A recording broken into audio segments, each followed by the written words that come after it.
בעזרת השם נעשה ונצליח. בואו תשמעו מי זה ביבי נתניהו והמשפחה שלו.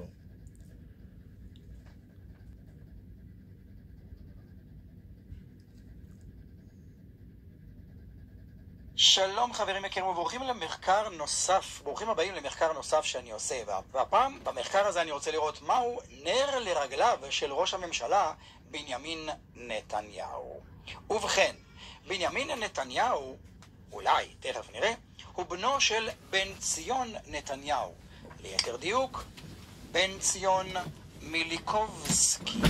הוא עברת את שמו לנתניהו, הנה, בארץ ישראל עברת את שמו לנתניהו, אחרי שהוא עלה לארץ. השם בו אביו, נתן מיליקובסקי, היה חותם על קצת ממאמריו. אוקיי? כלומר, שמו המקורי הוא מיליקובסקי ולא נתניהו. לאלו שחשבו כמוני שזהו שם באמת קדוש, אבל לא. מי היה אביו של בן ציון נתניהו? כלומר, מי היה סבא של ביבי? בואו נראה. נתן מיליקובסקי. הרב נתן מיליקובסקי היה רב מחנך ופעיל ציוני, והכוונה היא לא לציון האמיתית שכתובה בתפילה, אלא, בואו אנחנו נראה פה, שהוא למד בישיבת וולוז'ין, שהייתה ישיבה מאוד מאוד גדולה, נשא נאומים, והיה בקשר עם הפעיל הציוני והדרשן יהודה צבי יבזרוב, שעודד אותו. בואו נראה מי הוא היה. הוא היה מטיף תועמלן לאומי, מפורסם ברוסיה, בראש חובבי ציון, המטיפים לרעיון הציוני. הרעיון הציוני נשמע מוכר. הנה. ובשנים הבאות הוא המשיך לעסוק בתעמולה, כמובן, כאמור סבא של ביבי, המשיך לעסוק בתעמולה ציונית, ונודע בנאומיו נגד תנועת הבונד ותנועה יהודית סוציאליסטית אנטי אחרות. בקונגרס הציוני השישי היה בין המתנגדים לתוכנית אוגנדה, שימו לב למשפט הבא, אף על פי שהשתייך למחנהו של תיאודור הרצל. ולמי שלא קרא את הספר מדינת היהודים, איך שרצה תיאודור הרצל להקים אותה מדינת מעמדות, עם מדינת עבדים, המעמד הנמוך, בני המעמד הבינוני, ואחר כך המעמד הגבוה. דרך אגב, הוא רצה גם לנצר את כל עם ישראל. כדאי מאוד שיקרא את הספר מדינת היהודים. הוא לא מד את הבן שלו, תיאודור הרצל ידוע על המכתב שהוא כתב, המכתב הידוע לשמצה, שהוא כתב לארכיבישוף של וינה, שהוא רוצה לנצר את כל יהודי וינה או יהודי אוסטריה בכלל. אז זה נתן מיליקובסקי, סבא של ביבי. בואו נחזור לאבא שלו, בן ציון. בן ציון נתניהו, כאמור, היה מפעילי התנועה הרוויזיוניסטית, רוויזיוניסטית בעברית פשוטה, מהפכנית. התנועה המהפכנית בארץ ישראל, רוויז'ן, אוקיי? בואו נראה מה זה התנועה הרוויזיוניסטית, מהו נר לרגלה. את התנועה הציונית הרוויזיוניסטית הקים זאב ז'בוטינסקי. הנה תמונתו כאן. זאב ז'בוטינסקי הקים, ואחר כך התנתק, ואחר כך הסתדרות הציונית החדשה, ואז הוא התנתק, ואז תנועת בית"ר, ואז חשמונאים, ואז קבוצה של רוויזיוניסטים בראשות אבא אחימאיר הקימה את קבוצת ברית הבריונים. וואו, איזה שם. כלומר, כוח הזרוע היה אצלהם מאז ומתמיד. הנה האידיאולוגיה של התנועה הרוויזיוניסטית, אני לא אכנס לזה כרגע, זה כרגע לא מעניין אותנו הרבה. בואו נראה את העיתון הזה, כל הרוויזיוניסטים. כל הרוויזיוניסטים, שימו לב, אל דעת הציבור, כרוז של הציונים הרוויזיוניסטים. הוועד הלאומי, כמו גם אספת, הוא בא כוחה של היהדות הארץ הישראלית. מי החתים אותו על ייפוי כוח? אני לא יודע. הם החליטו להיות בא כוחה. אנו נדרוש בכל תוקף בלי שום חשש או בלי פחד שהמנדט בלה בלה בלה בלה, ושימו לב כך. א', אנו מאשימים לפני כל העולם את ממשלת המנדט על שלא נקפה את זה. ב', אנו מאשימים את ממשלת המנדט על שחידשה את ראשיתה. ג', אנו מאשימים אותה על שגזלה מהיהודים את זכותם המוחלטת להגר. מהוועד הלאומי נדרש שישלח וכו' וכו'. רגע, שנייה, בואו נחזור אחורה.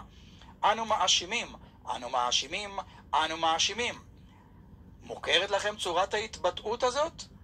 נאום ההאשמות או נאומי ההאשמות של ביבי? בואו נחזור לבן ציון. בן ציון, אני רוצה לרדת קצת למטה. ב-1933 פעל לצד אביו, הרב מיליקובסקי, שימו לב טוב, להקמת ועד ציבורי בראשות הרב קוק להגנה על הנאשמים ברצח חיים ארלוזורוב. הם צבי רוזנבלט, היה חשוד ברצח ארלוזורוב שהוא עמד לדין וזוכה.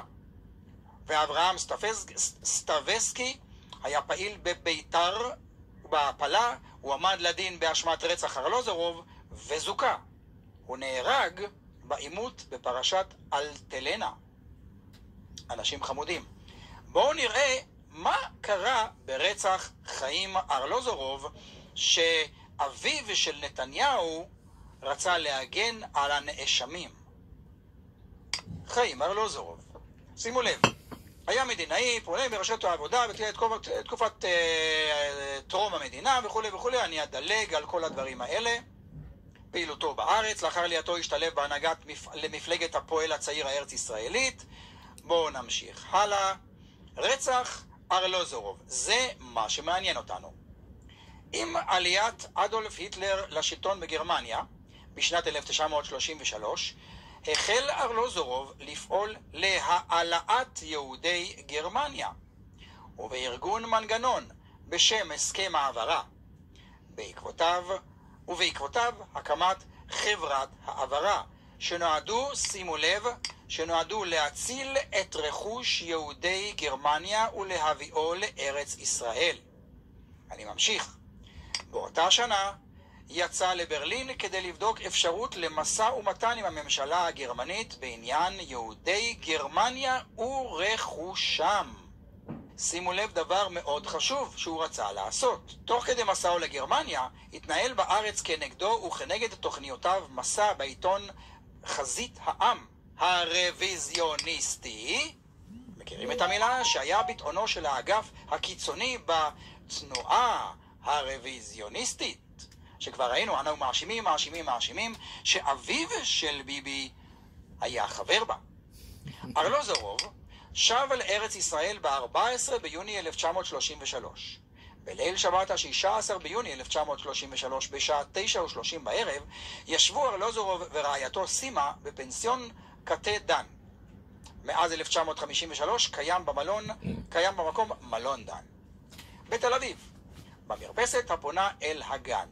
כשהבחינו כי קהל סקרנים נקהל סביבם. החליטו לצאת לטיול רגלי לאורך חוף הים לכיוון צפון. בהתקרבם לבית הקברות המוסלמי בקצה שכונת מחלול, הבחינה סימה בשני גברים שהלכו בעקבותיהם, האחד גבוה והשני נמוך. לאחר מעקב ודין ודברים קצר, שלף הנמוך אקדח וירה בארלוזורוב. המתנקש ובן לווייתו הסתלקו בריצה ונעלמו. כלומר, חיים ארלוזורוב נרצח בגלל פעילותו להעלאת יהודי גרמניה ולהציל את רכוש יהודי גרמניה ולהביאו לארץ ישראל. לעומת זאת, התנועה הרוויזיוניסטית של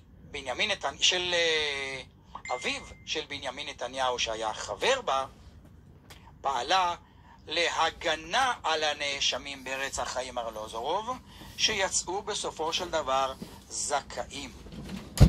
למה? הם טענו, לימים סיפר כי אביו, הרב מיליקובסקי, טען, כלומר הסבא של נתניהו, שעל פי הנתונים שאסף, לא הם ביצעו את הרצח, והוצאתם להורג עלולה להביא למלחמת אחים ולפגיעה במפעל הציוני. המפעל הציוני, כלומר מפעלו של תיאודור הרצל.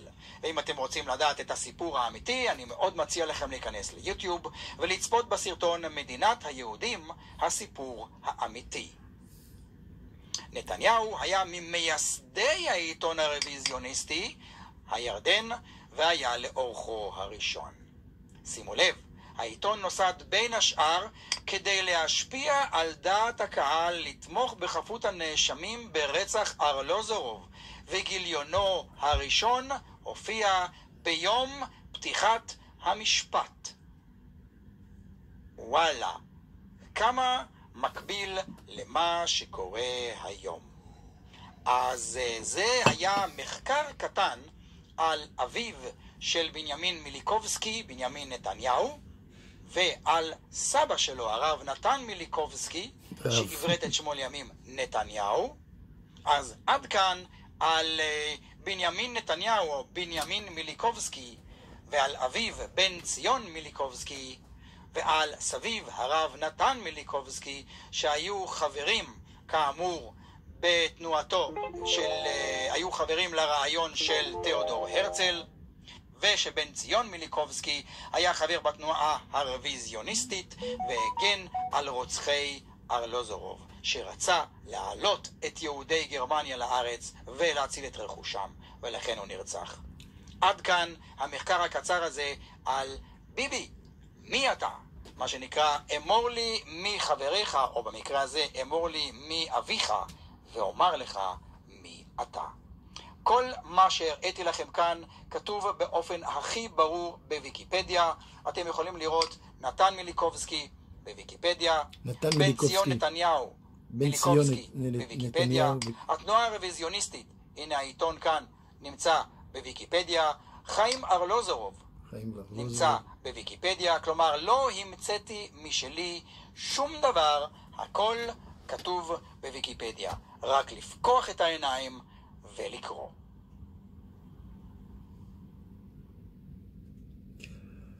אוקיי, יהודים יקרים, הבנתם מי זה ביבי נתניהו והמשפחה שלו? כבר הראיתי סרטון לפני זה שהוא בבונים החופשיים, ועוד סרטונים הורדתי, והורידו לי גם 250 סרטונים, שבין היתר סרטונים עליו. בנימין נתניהו הוא חסיד אומות העולם, הוא חסיד של סדר עולמי חדש, כמו שהוא אומר בעצמו, שמדינת ישראל מחויבת לסדר עולמי ניו. כבר אמר את זה כמה פעמים, כבר לפני הרבה שנים. יהודים יקרים, הוא המבצע היום בעזרת, כמו שאתם יודעים, בשורות טובות וגאולה בקרוב, ושכל הרשעים האלה יפלו בקרוב, אמן כן יהי רצון.